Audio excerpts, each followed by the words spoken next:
Welcome to the First Nations Health Managers Association's weekly town hall. Over the next hour, we will provide an update on the COVID-19 pandemic and then focus on what we can do to close the 87,500-hour life expectancy gap. Join us as we speak with health professionals, subject matter experts, and Indigenous leaders. Send us your questions to fnhma@ihtoday.ca. We want to hear from you. And now your host, Marion Crowe.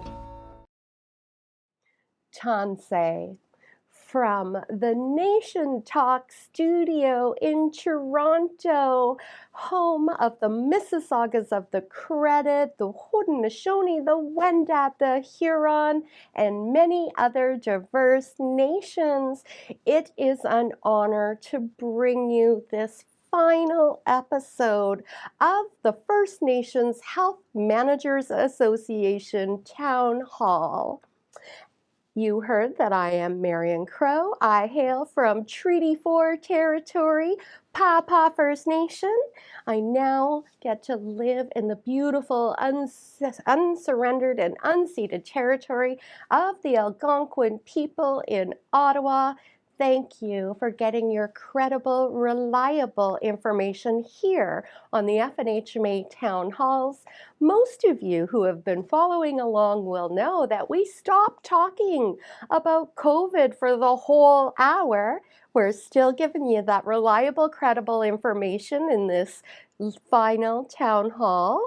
And then we're going to talk about life promotion and harm reduction because it is a Thunderbird Partnership Foundation Town Hall Takeover. I wish I had firecrackers or something just lighting up. I hope you feel the love. I hope you feel the energy and you're sitting back with your cup of tea ready to get some information that you can count on. So with that, I do want to give a special thank you to all of the guests that we've had over the past 60 episodes of filming this amazing information session. So I do want to call in my auntie, my sister, my mentor, my good friend, Dr. Shannon McDonald. Come on into the Crow's Nest, Shan. Good afternoon from Squamish, Tsleil-Waututh, and Musqueam territory. It's very rainy and a little bit dark, so I'm hoping I'm not in complete shadow, but it's very, very good to see all of you. So, COVID. We've been at this for a while. A little over 2 years ago, it all started. It started in a way that people thought, well, this can't be that bad. It's just going to come and go like flu season. Well, it has now been well over 2 years, and we are facing new variants. We are facing new outbreaks. We are facing new challenges. Over the last month or so, all of the jurisdictions across the country have been changing how they respond to COVID, changing public health mandates, dropping public health orders, so people are not required to mask everywhere in indoor spaces. BC, as of the 8th, no longer requires the vaccine card or vaccine passport, depending on where you live, to get into places like restaurants and theaters. And so what's been happening? Well, to be honest, it hasn't been great. And that's the case right across the country. BC is probably doing as well as can be expected. There have been a slight increase in positive cases over the last couple of weeks. But in other places in the country, those increases have been quite significant, enough that people have started to say, maybe we need to have the kids masking when they're in school. Maybe we need to rethink some of those public health mandates and orders. And they are different right across the country. But the thing that's really important for me in our work at the First Nations Health Authority is that our communities, our nations are self-determining. And when we talk to our nations about choices that they're making to protect themselves, their nations, their communities, their families, they have to make those decisions for themselves. And we have continued to supply masks. We have continued to go back to community over and over again with vaccine. Our older folks, 60 and above, almost 90%, a little over 90% in the 90-year-olds, of people have had 2 doses and a booster. They're raring to go. And now the province is ready to offer Indigenous people 55 and older a 4th dose of vaccine. So this is new. We have had a really good relationship with our provincial health officer, and we're able to show evidence that while provincially the cases and serious illness and hospitalization is more in the 70, 80-year-old and above group and long-term care facilities and such like, in Indigenous populations, that age is less, that we are seeing more cases, more serious cases with hospitalizations, and sadly have had losses in our community among people in their 50s and 60s. So our relationship with the provincial health officer allowed us to say, no, things have to be different with First Nations. In the early stages of vaccine availability, we were able to work with the province to have an all-of-community approach when it came to vaccines, rather than starting with the oldest folks and going to the youngest. That didn't work, especially in our most remote and isolated communities. We couldn't keep going back and back and back. We wanted to give our nurses and our community teams the power to do that work and to lead that work for everybody in the community. And we've continued to do that. We are also worried, though, that when it comes to vaccination, not only is COVID front and center, but we're worried that everybody's been so busy vaccinating with COVID that we have children who are not getting their regular vaccinations. It's getting harder and harder to do that. So we need to think about health and wellness, not only in the context of COVID, but all the way through the life cycle and for all of those diseases that put us at risk. Living in houses where there are several generations put people at risk. The environments can put people at risk. People who are making lifestyle choices that impact their ability to make good decisions are also putting them at risk. So we want to be able to support families, support communities, and support individuals who are struggling to make the best choices that they can make for themselves to move towards wellness. We've had some challenges lately. The provincial system, we used to link with a provincial data system that allowed us to know every single status First Nations person who had been diagnosed positive COVID. We don't have that anymore. Less and less people are getting the PCR tests, so the ones that require it to go into the lab for testing. Less and less people qualify for those, so we're getting less of those results. People who use the rapid antigen test, and good on you. Good on you. If you're symptomatic and you're using those tests, it's absolutely essential that you do what you need to do to make sure that you're keeping yourself safe and other people safe, that you're isolating. If you're vaccinated, you should be isolating for at least 5 days with a positive test. If you're not vaccinated, you should be isolating for at least 10 days. But those rapid antigen tests are only a tool. What we don't have is the data from those rapid antigen tests.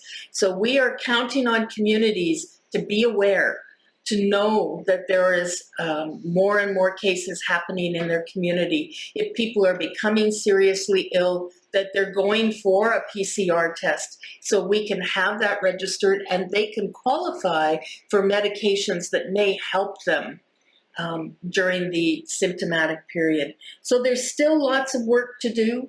We have new subvariants showing up. Heard this week about a new one, XE. What the heck? What we do know is that COVID is here to stay, and we have the power to keep ourselves as safely as possible in our daily lives. So where it's appropriate, choose to wear a mask. Where it's appropriate, make plans around community gatherings. We've just had the all-native basketball tournaments and hockey tournaments and big house events, making sure that there are precautions during those events, that people are using masks, hand sanitizing, doing what they can about keeping some distance between themselves. We can do this. We have survived worse before, and we will do it again. The last thing I want to say, because I am running out of time, is that partnerships are absolutely essential, and I'm very, very grateful to our federal partners, to our provincial partners, to our health authority partners, our community leadership, our families. You're the ones that are making the difference at the community level, and those partners are enabling us with the tools that are available.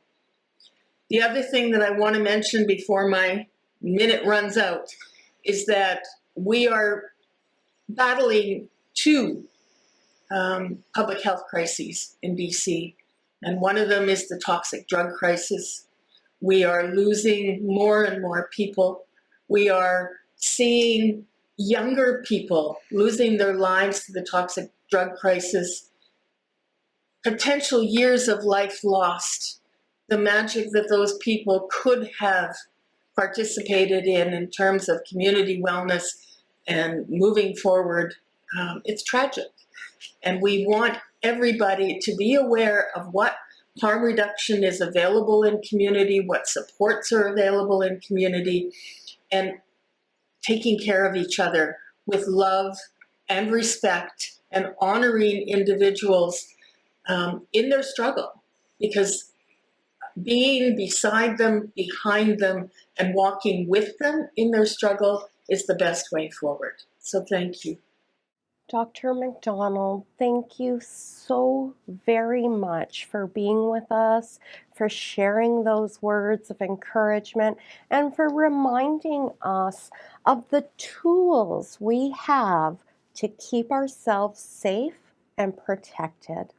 Thank you, Dr. McDonald. I also want to say a shout out. Thank you to Gordon, to Margaret, Andy, Albert, Melissa, Amanda, Jonah, and Vicky for getting your reliable, credible information here on the FNHMA Town Hall.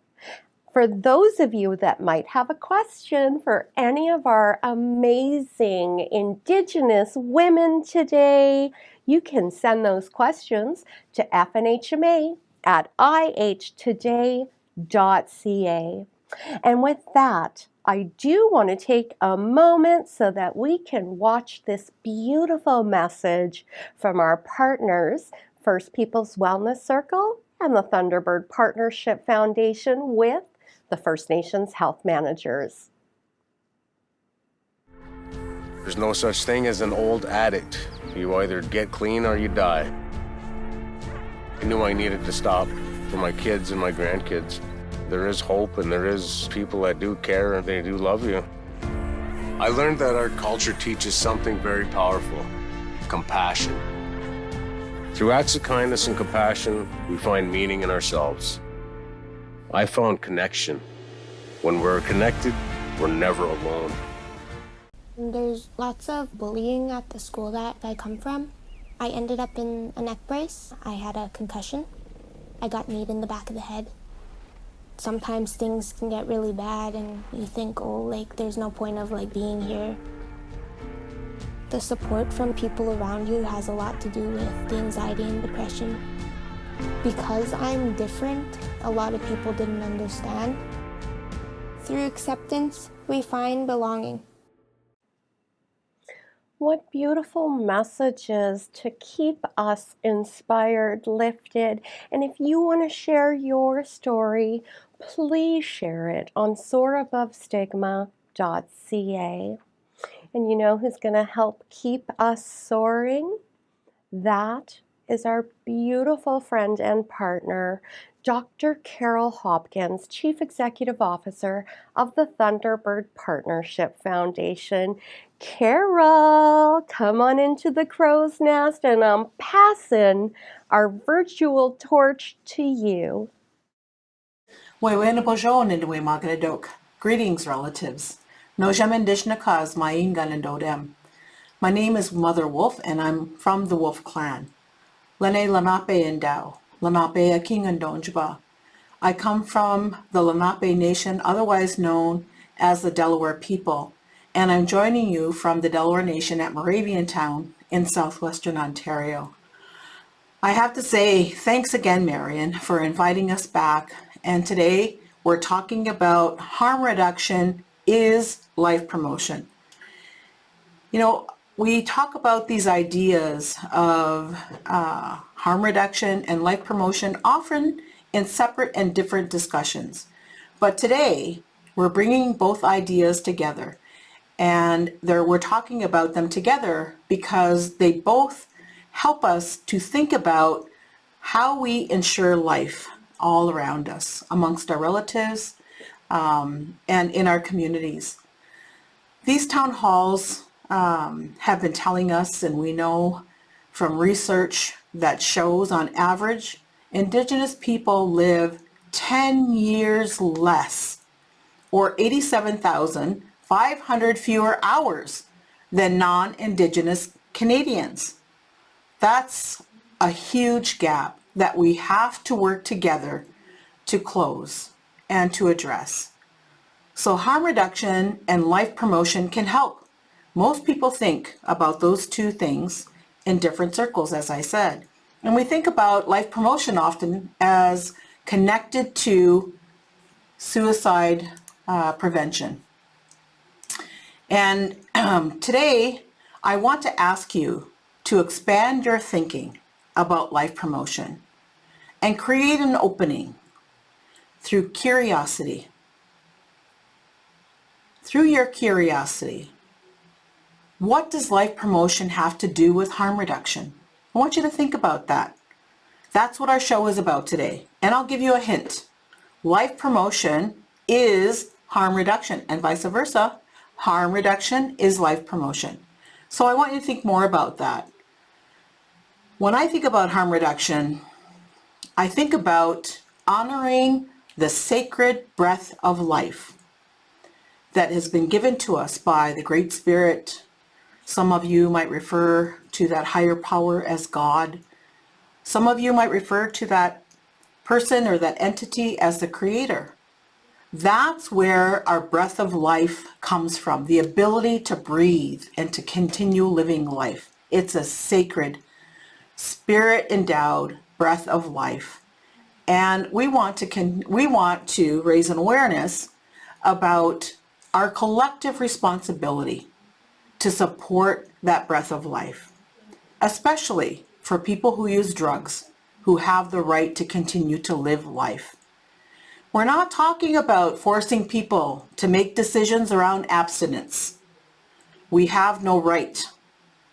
We have no moral right, no legal right, and we have no spiritual right to tell people how to be well. But we do have responsibility for supporting each other. That's central to our values as First Nations people, is that connection and relationship that we have with each other and all of life. So we want to help each other to understand what do we do to act upon that spiritual responsibility to protect the sacred breath of life. And if we do that, we're supporting a reduction in harm. A reduction in harm to people who use drugs, including their families, including the communities where they live. And we increase safety from toxic drugs that Dr. Shannon McDonald talked about. And we increase safety around alcohol use and other related harms of substance use. We can't judge that. We can't judge, but we can make ourselves aware and we can begin to develop an understanding. What's my role in all of this? Well, harm reduction is about ensuring life. It is life promotion without stigma, and it's without judgment. So that could be helping people who use drugs and alcohol get connected to life, life-giving things, life-sustaining things like their identity, being connected to the land that they come from, getting connected to natural medicines, and ensuring they have good, safe, sterile supplies so that they continue living. And so challenging, stigma with educating people that words that we use matter. They matter because they can shame and blame people, and we don't want to do that. We don't want to further isolate people and increase their risk of harm. And so I invite you to listen closely to the incredible messages that you're going to hear around life promotion and harm reduction. And so I'm going to invite Leah. Thank you so much for joining us today in the town hall. I look forward to your incredible message. Leah is from Kilala Lalem, and they're blazing trails when it comes to decolonizing and groundbreaking healthcare in cultural ways. Miigwech. Over to you, Leah. Oh, hi, Chika. Carol, it's such an honor to be here with all of you. It's such a privilege to do this work. I'm speaking to you from the unceded lands of the Musqueam, Squamish, and Tsleil-Waututh, and I'm grateful every day to be here, to be able to listen to the teachings of this land and the elders and knowledge keepers of this land that have gifted us with our knowledge. I identify as Nakatma. My father was Nakatma and English, and I have kinship ties and responsibilities at Seabird Island. I also have Danish ancestry from my mother. I'm a mother and a wife, and I've spent the last 20 years or so in Indigenous health. Most of that was at UBC, and I worked in curriculum development and worked in the Faculty of Medicine to support our community members, to support healthcare providers in being with our communities in good, culturally safe ways. It was an incredible privilege, and now I've been doing community work, and I'm so privileged to be the executive director of the Urban Indigenous Health and Healing Cooperative, which is also Kilala Lalem, and that's the name that was gifted to us from our elders, from our host elders here. And Kilala Lalem means butterfly house. And butterfly house, it's such an appropriate name if you think about it, right? It's, if you think about the egg and the caterpillar and the pupa, and then into the flight of the butterfly, that transformation that can happen when you're taken care of. It's amazing. So I think it's such a beautiful name. Our clinic here is in the downtown east side of Vancouver. And I know that lots of you know lots of things about Vancouver's east side. I think there is so much resilience here. And I also call it the epicenter of colonial harm. I see here, that's of course because of colonial policies, because of racism, because of residential schools, because of Indian hospitals, because of the 60 Scoop, because of all of the policies that have harmed our people. And many from all across Turtle Island and British Columbia have come and found their way sometimes here, particularly if they've experienced intergenerational colonial harm, right? It becomes part of the fabric here, as well as the resilience. So this place, we have now like almost 80 staff, and it came to be as an answer to knowing that the primary care healthcare system wasn't enough. We've had a report in BC, it's called In Plain Sight, that really is a response to what was happening to our peoples and our communities with the healthcare system. And the healthcare system, of course, is racist and causes harm to our people. Ours was a response to that and the Truth and Reconciliation Commission, and people coming together with the idea that we can create mental, emotional, spiritual wellness for people in one place. How do we do that? How do we do that in one place? Well, by transforming the primary care system to include knowledge keepers and elders. So Indigenous medicines, two-eyed seeing, coming together with what we want to create here. So this was originally an experiment a few years ago at a site where they brought elders together and primary care providers. And they found that involving elders and cultural wellness in the program, there was a 50% reduction in suicide ideation and emergency room visits. So that's in the literature. So knowing that culture and cultural identity that we get to experience in the presence of elders makes a huge difference to our health and well-being. So our model is based on that. And, oh my gosh, I think I feel like I'm speaking too slowly. And I really wanted to say that we work really hard to decolonize our space, think about the systems that create harm. So it goes to everything that we do around circle building, around how we see people, how we welcome people at the door. Knowing that our people have experienced so much harm, how do we welcome them at the door? How do we have medicine at the entrance? How do we have elders at the entrance? How do we include all of those things? How do we have food as medicine?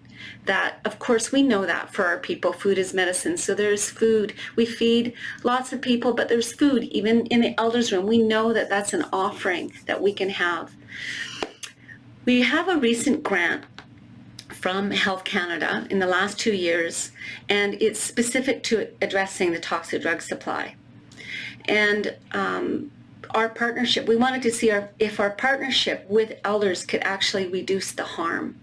So it's really critical here. It was scary. I have to be honest, this journey is a little bit scary. There's fear. You kind of go, oh my gosh, we are actually going to offer access to injections. We're going to answer with safe supply to people. For those of us that haven't had a lot of experience, it was terrifying. And as a collective, we all sat together to learn together about how important it is to support people on their journeys. And we know that offering safe supply helps people live. We know that that elder or that young person coming through the door, if they're seeking help for them, we can help them with medicines and connecting to family, resources, culture. If they're ready on their next step, it gives them a little bit more time. It reduces their exposure to infections, reduces their exposure to poverty, to destruction of relationships. All of those things happen from the toxic drug supply, and I can't help but think how much better things could be if we all adopted that message. So I guess my final message is, or a message to you, is this. You can't do it alone at all. We have to do it together. So that's important.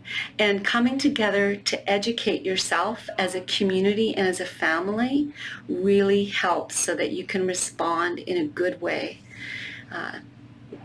Yeah, that's all I have to say. Hajko CM, thank you.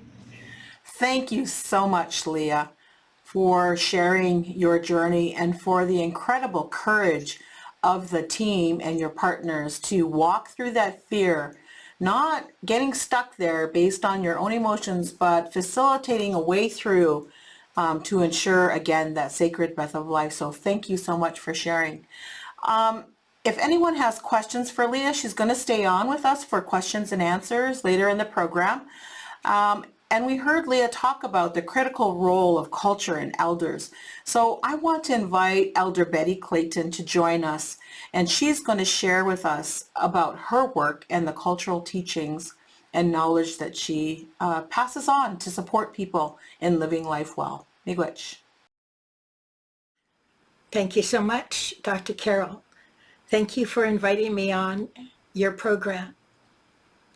I would like to acknowledge that we work and live and play on unceded territories of the Musqueam, Squamish, and Tsleil-Waututh people. I would like to introduce myself by my traditional name, which is Wee Luke Gidolf Gam, which English translation means a big sunset. I am a matriarch from the Tsimshian and Nisga'a Nation. I have been working with Kila Lalalam in many separate programs, the first one being the maternity team, where I work with midwives, doulas, and expectant mothers. I also work half-time as in-house support.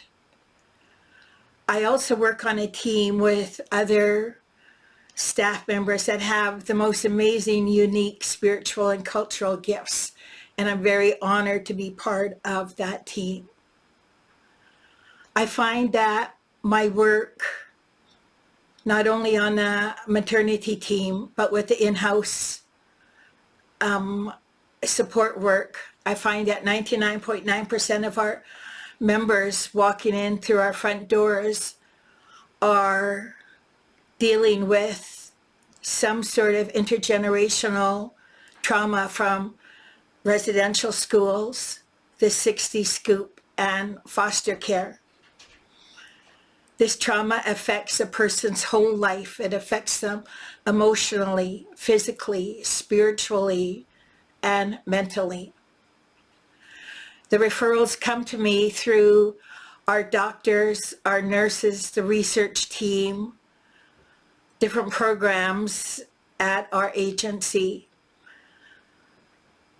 I had the privilege of training our staff on medicine wheel teachings, as our doctors and nurses had to realize that the mental health and the medical issues our clients are dealing with is not just about Western philosophy. It's not just about Western medications and writing out a prescription.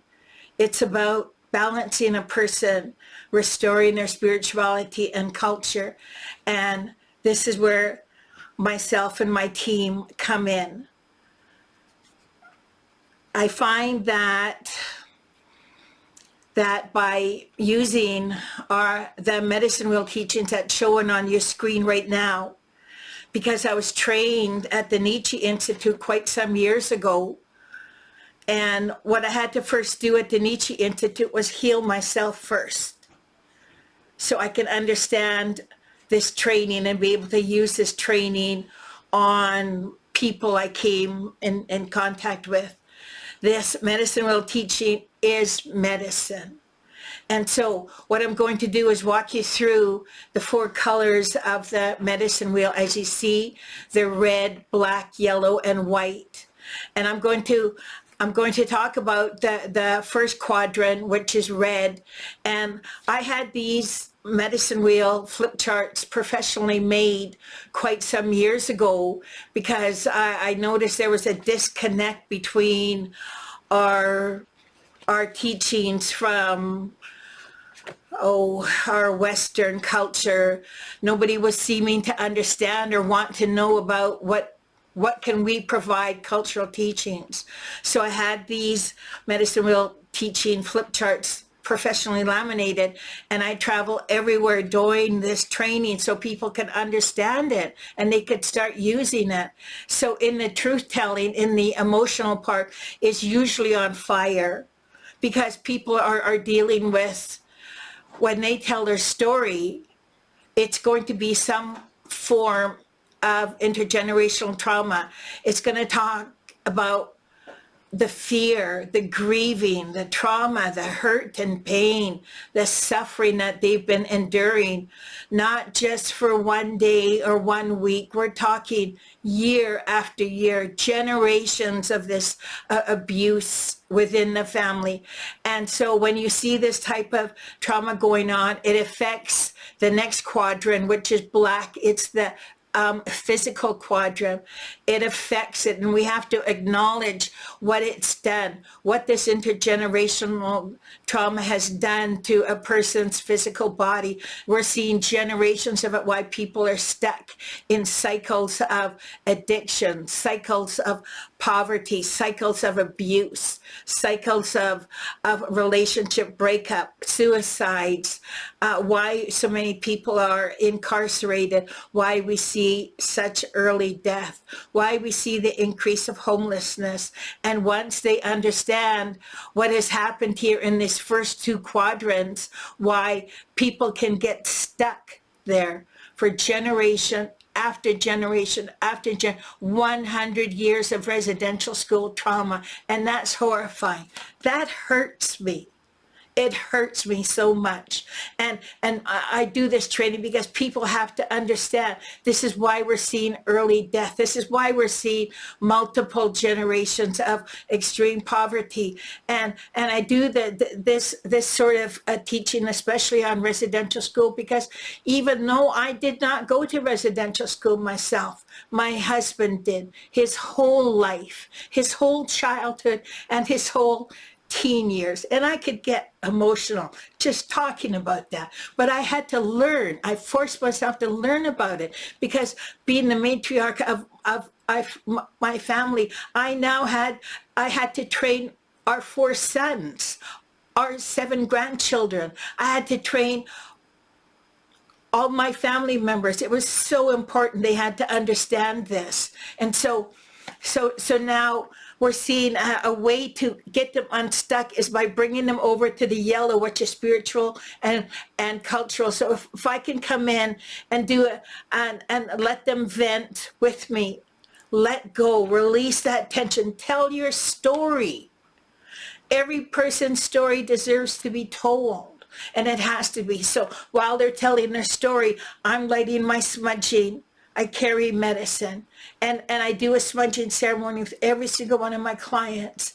And this startles a person, because now they're right back in their own culture, their spirituality, and they absolutely adore this. So now we go up to the mental part, where we're going to start putting in treatment center, addictions, counselors, parenting programs, you name it.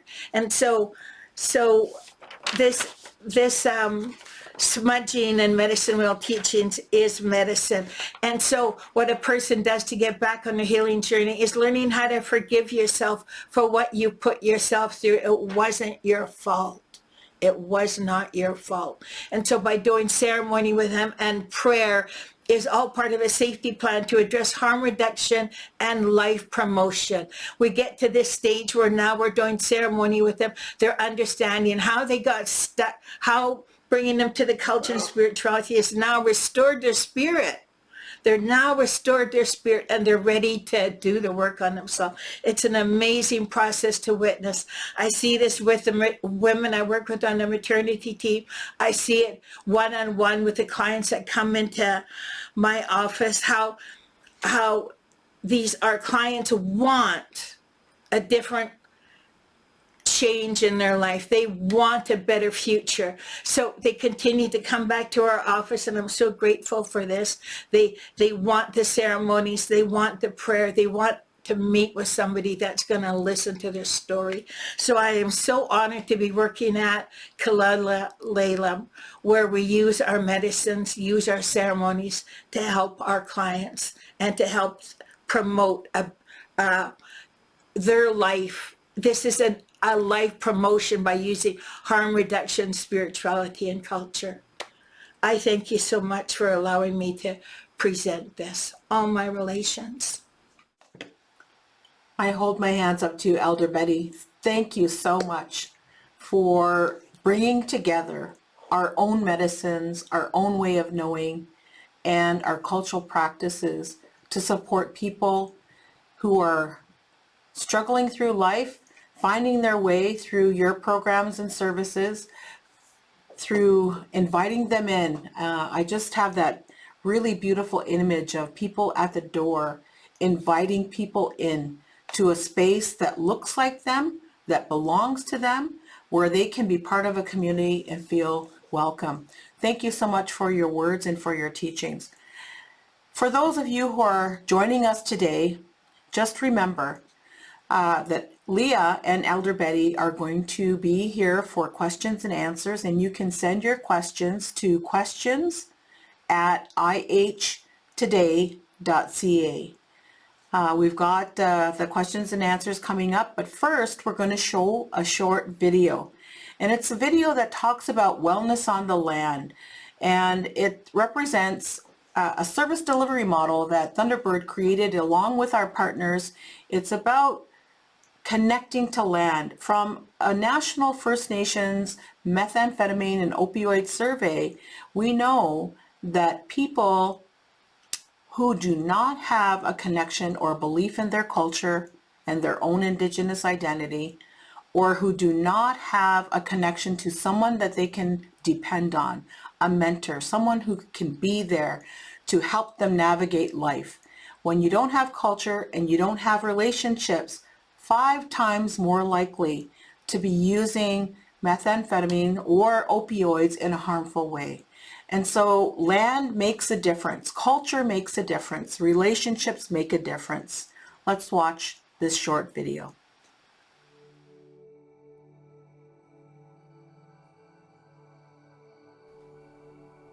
Wellness on the land is the focus of many resources developed by Thunderbird Partnership Foundation. We know that one of the best ways we can support wellness, whether it's for harm reduction services or life promotion programs, is by reconnecting with the land.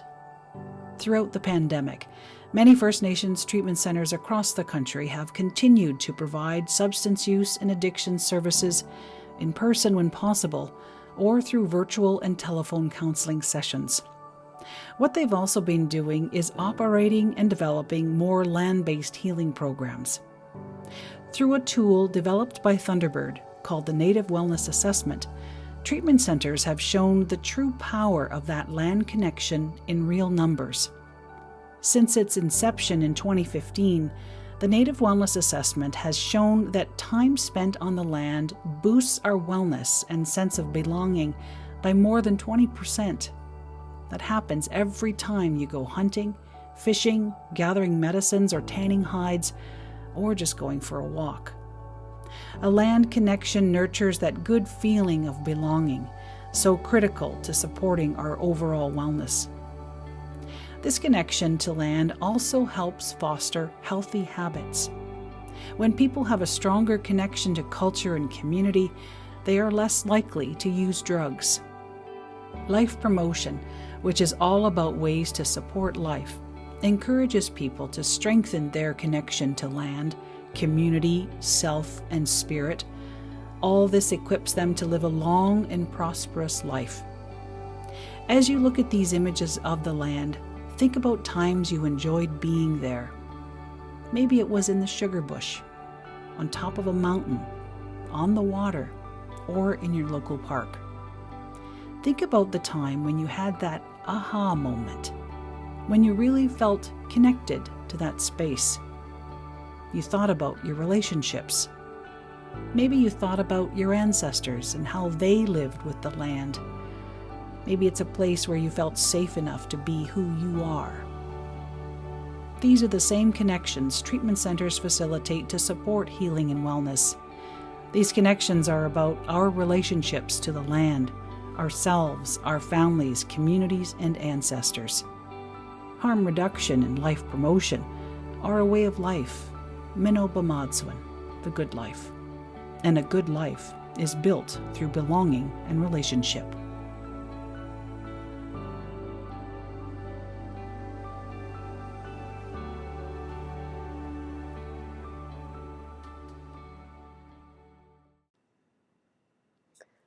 such another beautiful remembrance of getting back to the land, connecting with our kinship on the land, and that just made me so homesick for Treaty 4 territory, I have to say.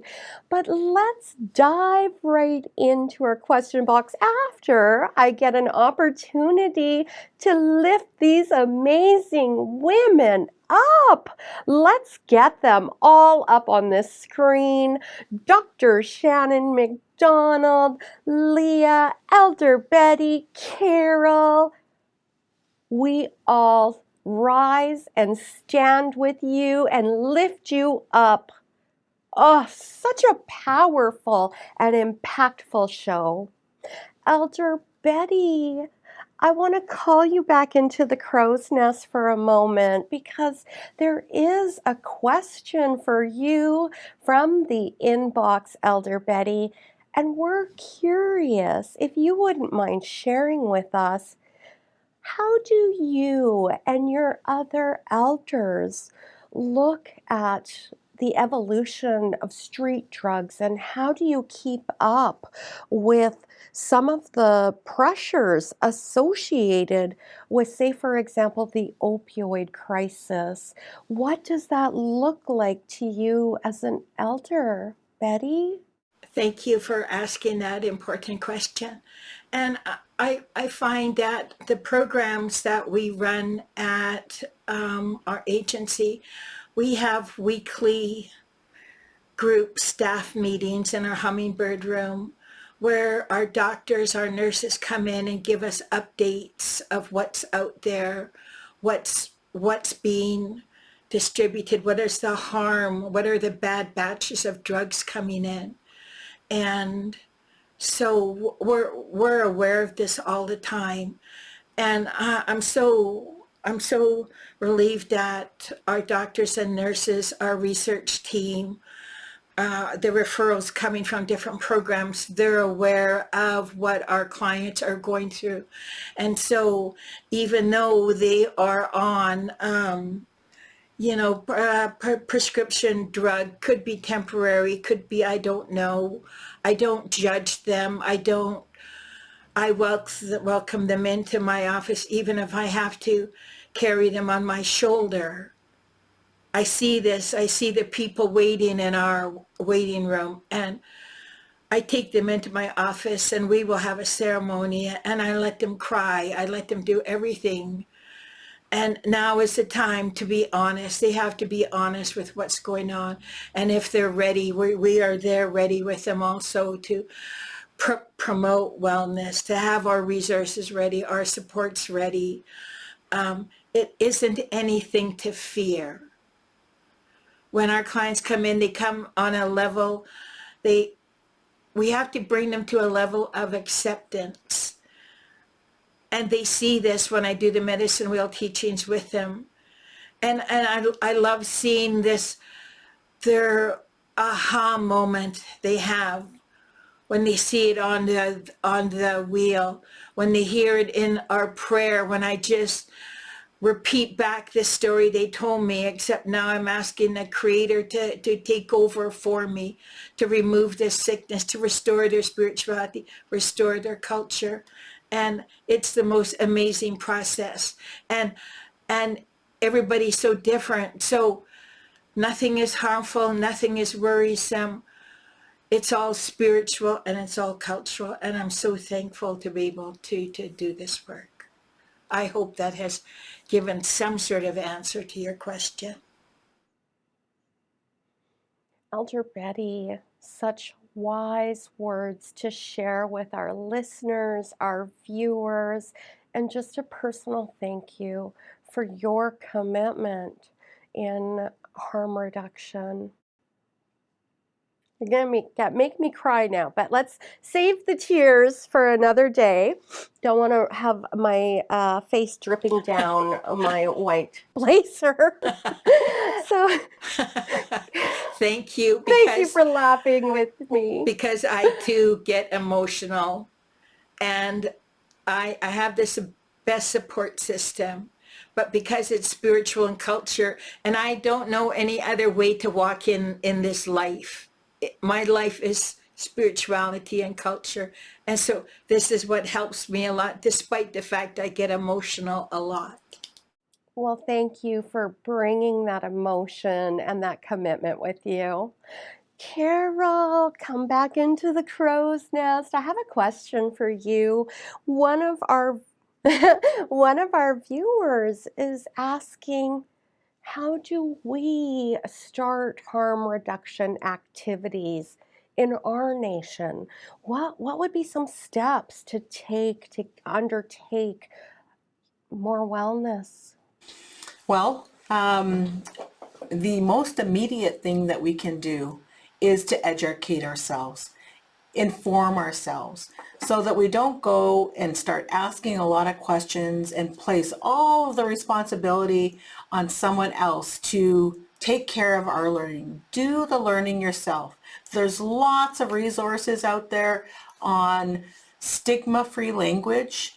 Don't use the word drug abuser, user, and all of those kinds of negative, they imply negative things about people. We replace their First Nations identity with the identity of a behavior.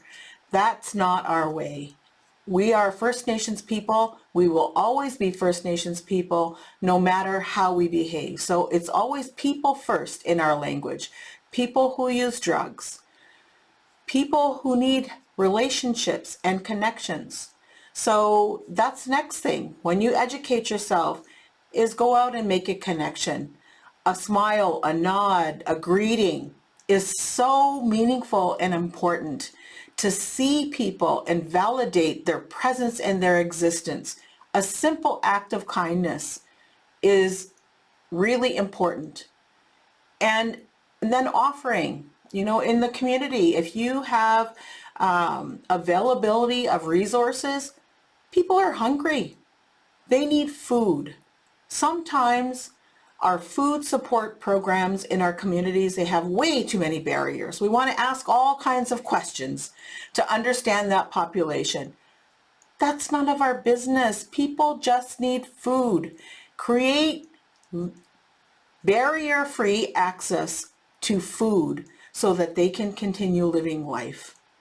Some communities, they provide safe spaces, and safe spaces where they can sleep with safety. Sleep is so important for our well-being, and people need safe places to sleep, to escape the harsh weather conditions, no matter where they are. So if there's spaces that we can create in our community, our cabins out on the land, they're important for making sure people have a place of belonging. We have to attend to the very basic physical needs: food, shelter, clothing, and relationship and connection. Acknowledge people as First Nations people. They're your relatives. We're all related. The Great Spirit put us here on this land, and because of that, we're all related. We have to get rid of that colonized thinking where we place people in different buckets, and you're the people that we can just throw away. We can't throw away anybody. Again, we don't have that teaching in all of our teachings and sacred societies. There's nothing that says we have the right to judge and discard. We can't do that. We have to establish connection and relationship. So those very simple things are a good start. And then, like I said, make sure people have safe equipment for using drugs. It will also increase safety for the rest of the community. You don't want discarded needles in the bush by the ball diamond or in the park down the road. You don't want that in your community. It creates risk in the community.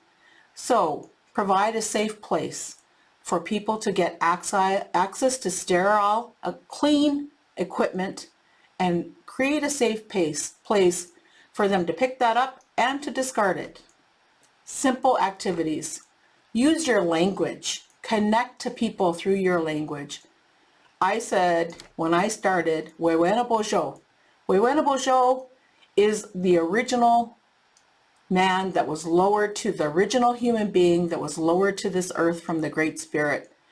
And we are all related to that original being. Every one of our cultures talk about, in our stories of creation, talk about that original human being that we're all related to.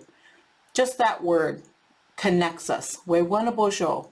And then I said, all my relatives. The belief is that we're all related. So I offer just those simple kinds of things. Use strength-based language. Use language that communicates, I believe in you. I'm thankful for what you do. I'm thankful for the courage that you have. And I want to say thank you for that courage. Thank you, Carol, for partnering with the First Nations Health Managers Association in bringing these messages. It has been an honor. It's been carried with humility and humbleness that you, our viewers and listeners, came here to the FNHMA town halls to get your reliable, credible information created by us and for us in a safe place for two-way dialogue. And in the words of our former AFN National Chief, Perry Bellegarde, this show has saved lives. I'm emotional. It's our last episode, and I want to just say a huge thank you to you, to everyone keeping everyone safely in our nations. I want to say thank you to our Indigenous Services Canada partners for making this two-way dialogue viable. I want to thank Dawn, Stella, Chris, Jason, Farshad, MJ, Morgan for doing the transcription, Pascal, merci beaucoup for doing the French, and to all the guests who helped us co-create this content. Keep staying safe, and we will see you November 1, 2, and 3 in Victoria for the National Conference of Health Leaders. Hi.